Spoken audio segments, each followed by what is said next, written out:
In this episode, Dr. Ken Harris, author of Synchronicity, The Magic, the Mystery, the Meaning, provides us with powerful guidance as to how we can know the answer to whether or not we are doing the right thing.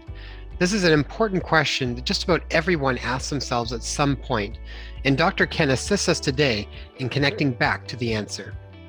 Hi, everybody. Welcome back to the Inspire Health podcast and to our second episode in the Know Thyself series, questions that facilitate the return of who you truly are.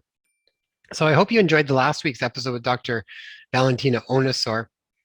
I always love chatting with her. I think she's packed with so much wisdom and insight and really enjoy speaking with her. And in this episode, we bring back another veteran in the field of health and wellness. Dr. Ken has been a chiropractor for decades. He's worked in the health and wellness space for a long time. He's authored a book called Synchronicity, and he talks a lot about the importance of synchronicities. In the last episode that we had Dr. Ken in, he talked a lot more around his book and around the concept of synchronicities. And this time we wanted to invite him back and get his insights. I mean, Dr. Ken's been around the block for a long time. He's had decades in the worlds of health and wellness and just assisting people and living a full and meaningful life. And we wanted to hear what Dr. Ken had to say in regards to this concept of know thyself. Now, I'm not going to get into too much of that before the episode because these are shorter episodes and really they bring out their question and then they unpack that question for you so that you can start to make some sense around it. It gives you some framework to sort of sit with that question yourself and then see where does it fall for you. Can you listen to that question? Can you embody it? And then can you start to integrate into your life? This is the whole purpose around all of the speakers that we're going to invite in to speak with you and the questions that they're going to pose. They are all very insightful questions that help us arrive at a deeper sense of self-authority. That's what I think is needed right at this point in time, and that's what we want to assist people in trying to find. What does your inner authority say? Not what mine says, not what theirs say. They are questions to help you arrive at your own inner authority. And remember that everybody's is going to be a little bit different, but the important thing is to connect back to what that is so that we can then live our lives from that place. And so hope you guys enjoy this episode. We again always enjoy chatting with Dr. Ken. I also want to thank our sponsors, C60 from Purple Power and Ascent Nutrition. And C60 has some new flavors for their essential oils. So as you know, C60 is the world's most potent antioxidant, and they come in 100% certified organic carrier oils, either avocado, MCT, or olive. And now recently, they've actually added some organic, 100% organic flavors to them from essential oils. So that you can do either orange, cinnamon, or peppermint. And so now you can get all of the antioxidant abundance that C60 offers in a flavor that you might actually appreciate. So today I had my 4 and 5-year-old try the cinnamon flavored C60 MCT oil, and they really liked it. They gave me the thumbs up. So anytime I can get things into my kids and make it easier and more user-friendly for them, it's a win-win for all of us. So it's another way for me to give them the importance and the benefits of C60 in a flavor that they really enjoy. So just click the link below and use promo code DRLOKEN, and you'll get 15% off your order with C60. Now, if you haven't checked out Ascent Nutrition, click on the link below and check out their Peak Respiratory Support product. This is a conversation that's come up lots over the last couple of years. A lot of people wanting to not only support their immune health, but how do they specifically support their respiratory system? How do they support lung health? How do they optimize healthy oxygenation? These were all some of the questions that Ascent contemplated when they created this peak respiratory support formula. And it's got some really big heavy hitters in it. It's got pine bark extract that's at 7%. Now, pine bark has been used in indigenous communities for a long time, and a really important one for supporting respiratory health, also just overall immunity, healthy inflammatory response, detoxification. So it's got a lot of different benefits that you can get from pine bark extract. So that's one of the big formulations that they have in there. That's one of the big herbs they have in there. They also have quercetin, menaquinone, a bunch of different things here that are also supportive for respiratory system and immune system health, and as well as butterbur. Now, butterbur is a really interesting one because one of the things that can happen to people that are susceptible, and I grew up having asthma, so I'm well aware of this, but one of the things that can happen is that leukotrienes can increase, and leukotrienes cause sort of a inflammation in the lungs. They can cause a constriction in the bronchi, and they're often related to asthma. So it's one of the herbs that can actually help to optimize leukotriene levels, especially for people that are exposed to various airborne particulates. So that can be a helpful one for optimizing lung support. And it also has a really powerhouse mushroom called cordyceps. And most people are aware of this traditional Chinese medicine mushroom that's been used for everything from low energy to improving sex drive, but also very important around lung health and promoting respiratory function. So if you haven't had a chance, check that out. Same promo code DRLOKEN, and you'll get 10% off your order. Just click the link below. All right, everybody, I hope you enjoyed the episode, and I hope you're enjoying this series. I look forward to bringing you more amazing guests and amazing questions to help us all arrive at a deeper sense of knowing ourselves so that we can then live our lives from a place of inner authority as opposed to outer authority. All right, I'll talk to you soon. Hi, everybody. Welcome back to the Inspired Podcast as we continue with our series, Know Thyself. And today we're bringing back another favorite guest of ours from the past, Ken Harris. And Dr. Ken Harris. Dr. Ken Harris. And I should also say, recently appointed surrogate dad to both Tay and I, Dr. Ken Harris. So we're gonna pass this over. I volunteer. I'm happy. I'm happy to be here. So we're gonna pass this over to Ken and let Ken share his wisdom with you as far as questions that can bring more awareness, help us direct more back to our own inner authority. So Ken, go ahead and take it away.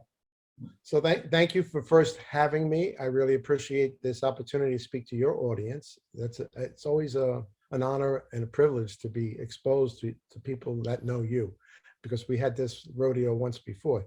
So as I understood the intention of this program, there'll be a series of speakers like myself asking questions. How do you take back your power? How do you take back your sovereignty? How do you know that you're doing the right thing?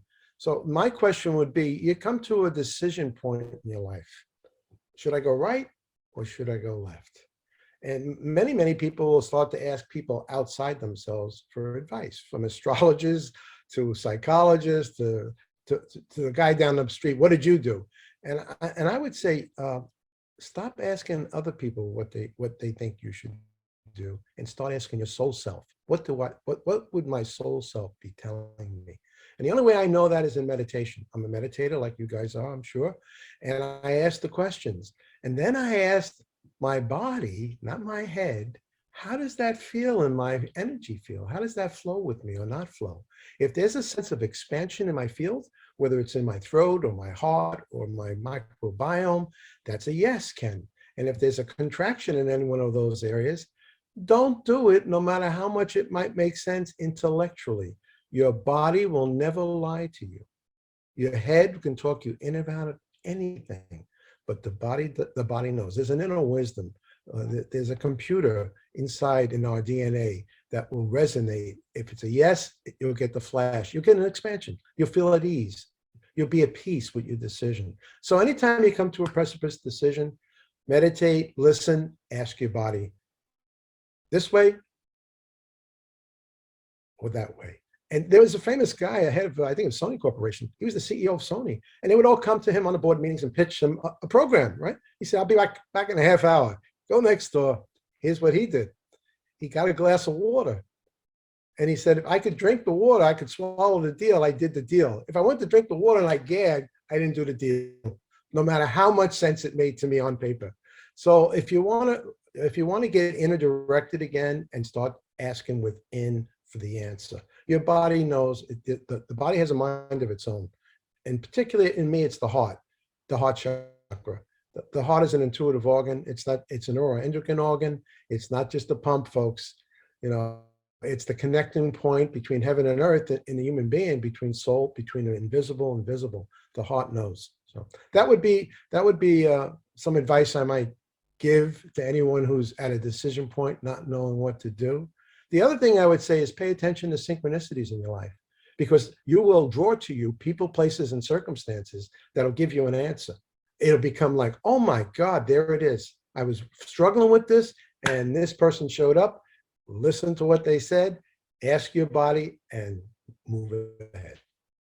I love it. It's so clear and simple and accessible to anyone and everyone at any time. Ken, I would ask you, what if people say, but I don't feel anything? Ah, then you got a problem. You're disconnected. If your emotions and your thoughts are not talking to each other, there's a disconnect in the field. There's no coherence going on. That's why I recommend to everybody when I say, what do you think I should do? I say, like Deepak Chopra used to say, meditate. I'm not telling anybody anymore what they should or shouldn't be doing.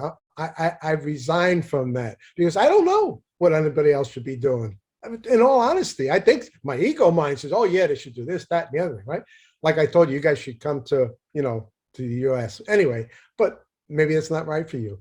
So I don't tell anybody what to do anymore. I turn it back. I say, well, what do you think you should do? So they have to have some way of accessing the field. And if you don't meditate, I don't know that you can grow spiritually, personally. If you're not listening from the source, you're just jibber jabbering and reading it, you're disconnected.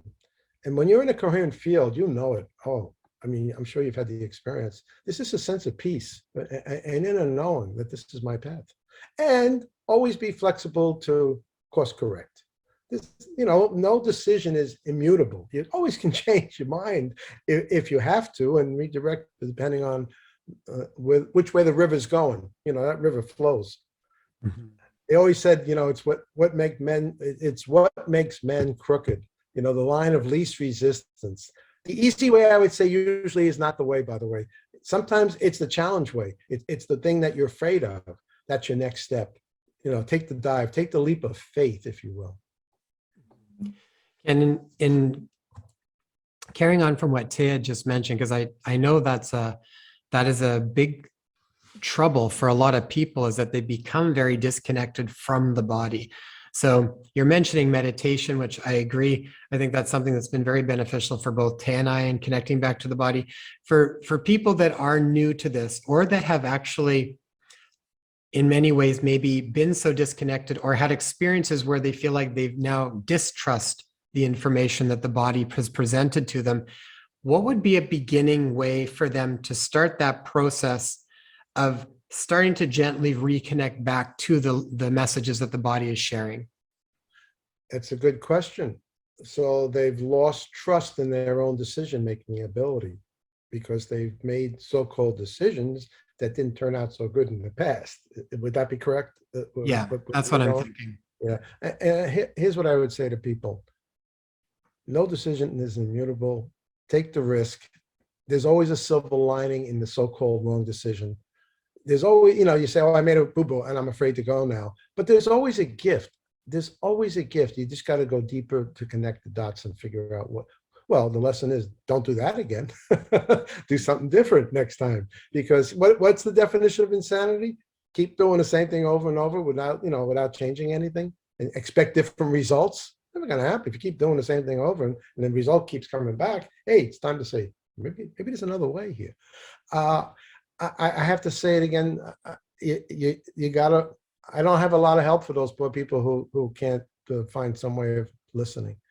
You gotta listen. Otherwise, you're going to be pushed from pillar to post. You're going to change your course every 5 minutes by what someone else said, or where the stars are lined up. I'm not against astrology. I put out my last newsletter. Listen, fate is what washes up on your shoreline. How you play the cards, fate gives you the card. How you play them is destiny. We have choice here. Human beings have choice. Sovereignty means you have choice. So sometimes bad things, so-called, happen to nice people, and then something good comes out of it, even though in the moment it's tragic. I don't know that I answered your question for the people who don't feel. If they're walking around and they're unconscious like that, they're hypnotized to, well, I would say, don't watch TV. Don't get your information from television. That's the last place you want it at this point in the culture, because it's not true. Mm-hmm. I think that's an incredibly valuable question to ask at this point. For those people that are not sure how to connect to the body, I think meditation is a really great way. If you want, go check out, there's a free download on my website at drjasonloken.com called Accessing Your Heart's Wisdom. We'll And put that link at the I'll put a bottom, link too. at the bottom, but that basically helps get into this coherent state that Ken's talking about. And then it takes you to the next step where you actually ask yourself questions from the heart. And like Ken is, you get a visceral sensation of what feels like a yes versus what feels like a no. And you have to, and the more that you start to tune into that, like Ken's talking about, the more you can then start to use that as this inner guidance that he's talking about. So let me just reiterate the questions one more time, and then Ken, I'm going to get you to say them as well. So what would my soul self be telling me? And then ask the body, how does that feel in my body? And pay attention to the different experiences that come up inside the body. And the second one was basically to pay attention to synchronicity. So what synchronicities are lining up in my life? Excellent. Those are two great questions. And I like, that's what's guided me in my own life. I mean, I'm speaking from my direct experience, and as you get more in flow state, you're going to have many more synchronicities. You don't have to go looking for it. It'll come right to you. That's how manifestation works too, in many ways, subconsciously. So pay attention to what you're thinking, pay attention to what you're feeling, because the universe is going to give it to you. It's going to either positive or negative. So yeah, synchronicity is an internal spiritual gyroscope. That's how I would define it. It's getting you back on course. Many times we have eddy currents in our life. We have a path and then we get diverted, and then you hit something and oh, wait, get back over here. So the soul will whisper initially, but if you don't listen, it'll hit you across the head with a 2x4, usually in the form of some kind of tragedy, an illness, a loss. So I would say, don't be tone deaf. Start listening, folks. If you really pay attention, stay aware, awake, and alert. And the signs and symbols are everywhere present. My book is all about that. I mean, I wrote a book about this, the 7 types of synchronicities, the 6 questions you're supposed to ask for interpretation, and they're in the book, and then the 4 practices to have more of them. Now, we had a synchronicity this morning.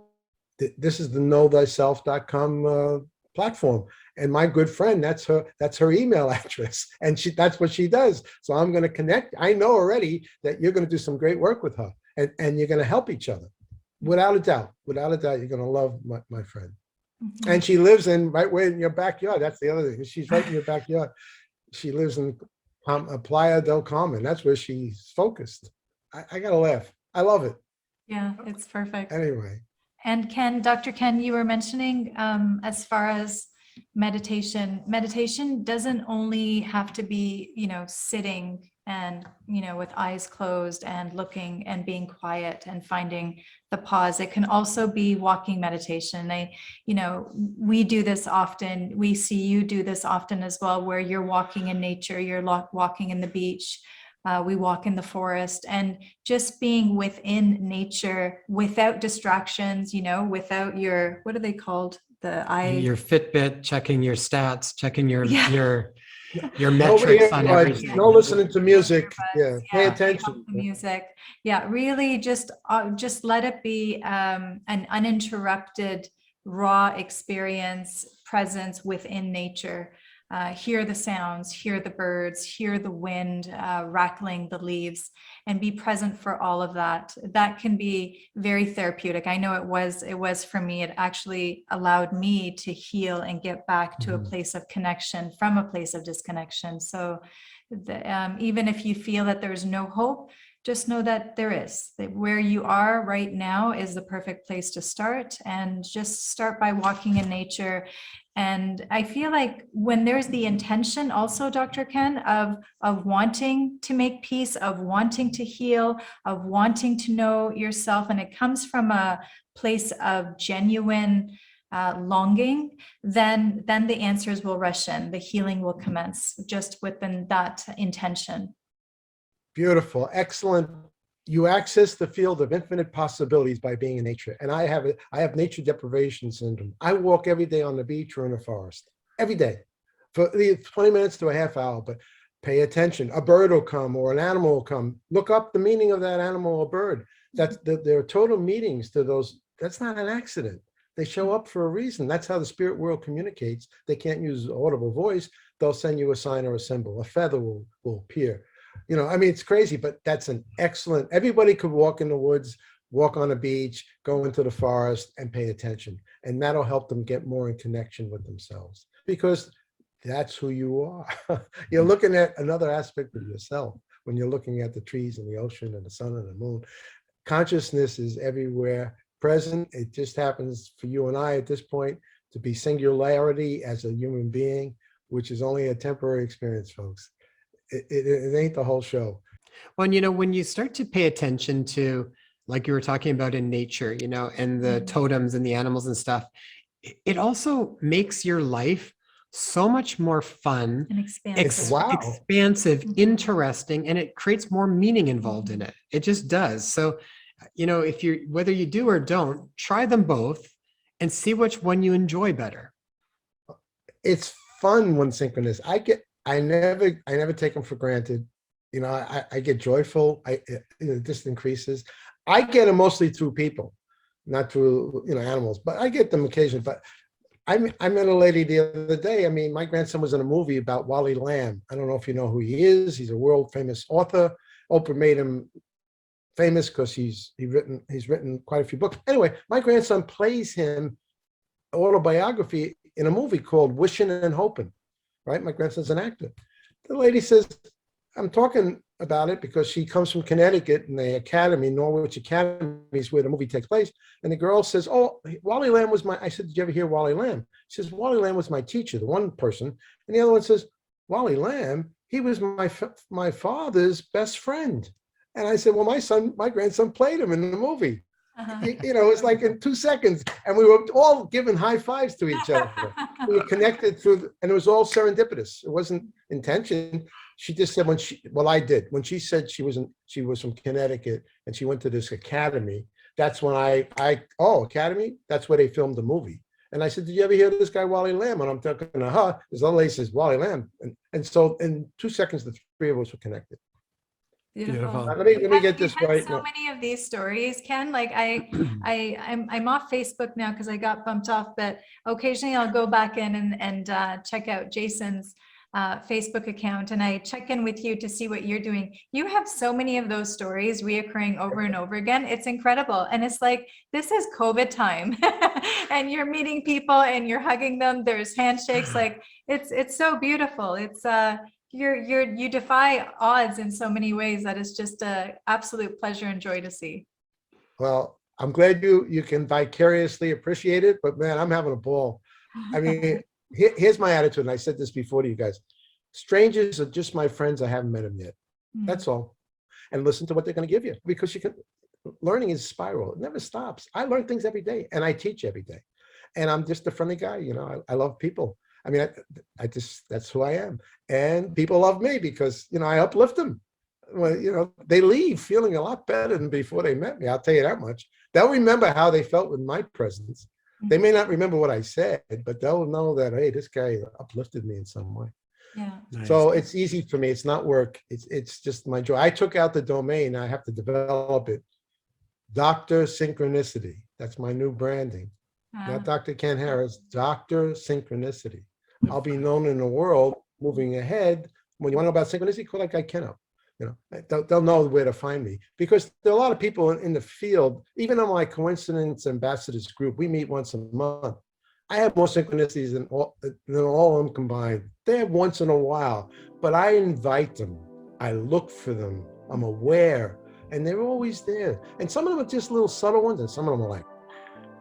Ken, what an absolute pleasure. Always a delight, Dr. Ken.